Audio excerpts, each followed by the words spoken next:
კაი, გავიშალეთ. აქტიურად. აქტიურად. ჯარი. მას ლიცენზია. რის? აი მე გურამას. უკაცრავად თქვენი სახელი? მარიამ ცისკარიშვილი. საყვარელი ხარ? გონი არ გიცნობთ.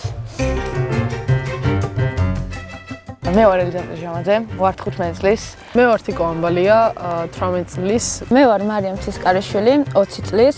მე ვარ მარიამ გასანოვა, 14 წლის. ფეხბურთზე შევედი ჩემი ძმასთან ერთად.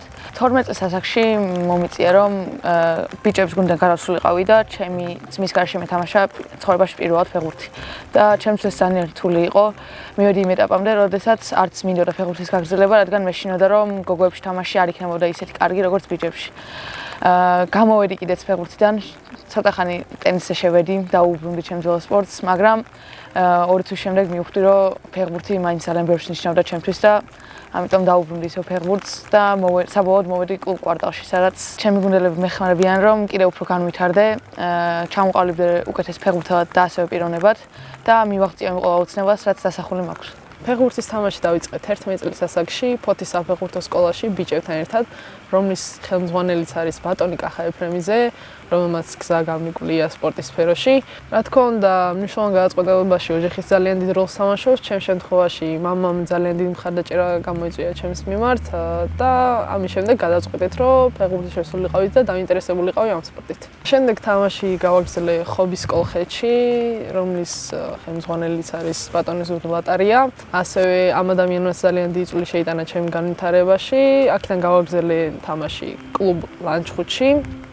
სადაც ჩემპიონები გავხდით საქართველოს.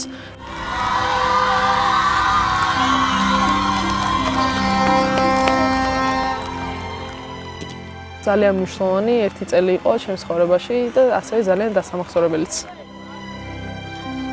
თავიდან როგორც ყველა მეც გართობის მიზნით დავიწყე ბავშვებთან ერთად თამაში ეზოში. ჩემს მშობლებს არ ქონდათ სურვილი რომ ფეხბურთი მეთამაშა, თუმცა მალევე შეეჩვენენ. ჩემი კარიერა დაიწყო 10 წლის ასაკში საფეხბურთო კლუბ თვარის კლუბში ბიჭებთან, სადაც ვიყავი ერთადერთი გოგო, რაც ბევრისთვის გასაკვირი იყო, მაგრამ ჩემი მიზანი იყო რომ მეთამაშა ფეხბურთი და განვითარებულიყავი. ჩემს ფეხბურთი არის გუნდურობა, გვერდში დგომა, სიყვარული და მეორე ოჯახი, რომელიც ყველაფერში გეხმარება, გვერდში გიდგას.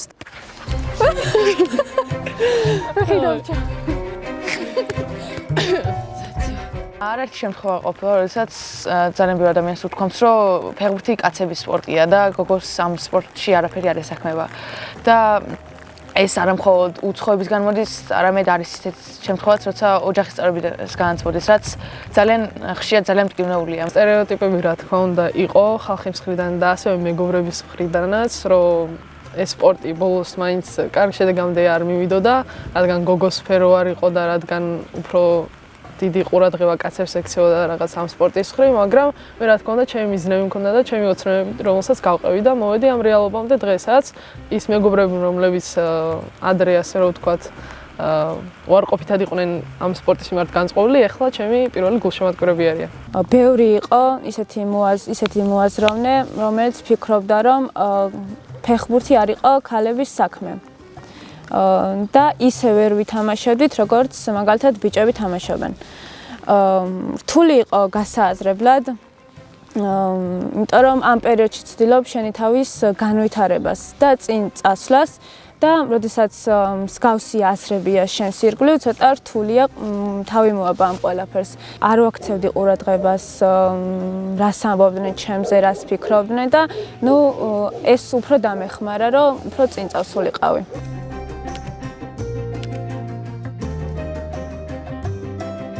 გულშემატკივრის როლი ძალიან ბევრს ნიშნავს.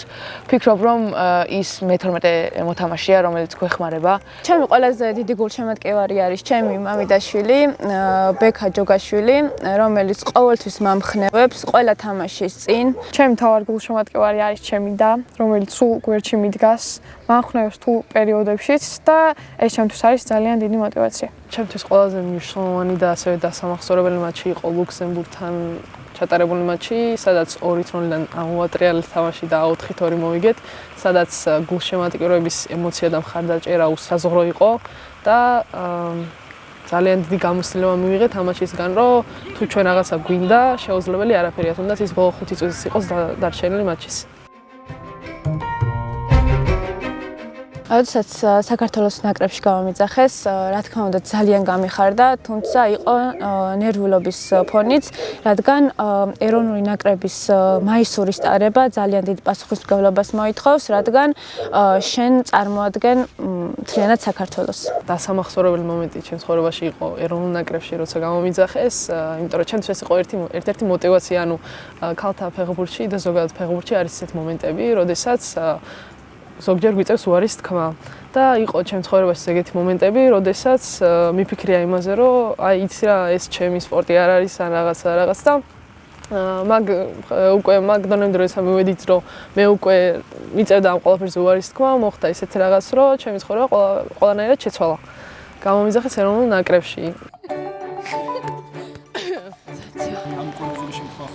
თამაშზე ხوار გახსენებებით ის გავსი შემთხვევა. თამაშიდან მოვდიოდით და ავტობუსი გაგვიჩერდა. და რამდენი ღამე ვიყავით ტყეში გაჩერებული. მოგვიწია რომ ავტობუსიდან გადმოსულიყავით და ტყეში ვყოფილიყავით დაახლოებით 4 საათის განმავლობაში. იყო ღამე და მიუხედავად იმისა, რომ ძალიან დაღლილები ვიყავით ყველანი და მიუხედავად იმისა, რომ ყველა სახლში გვინდოდა, ეს 4 საათი ძალიან კარგად გამოვიყენეთ, ძალიან ბევრი ვიცინეთ, ვიდეოები გადავიღეთ, დამავებანაც კი ვითამაშეთ სრულ სიბნელეში და შემდეგ მოვიდა ავტობუსი და წავიყვანა თბილისში.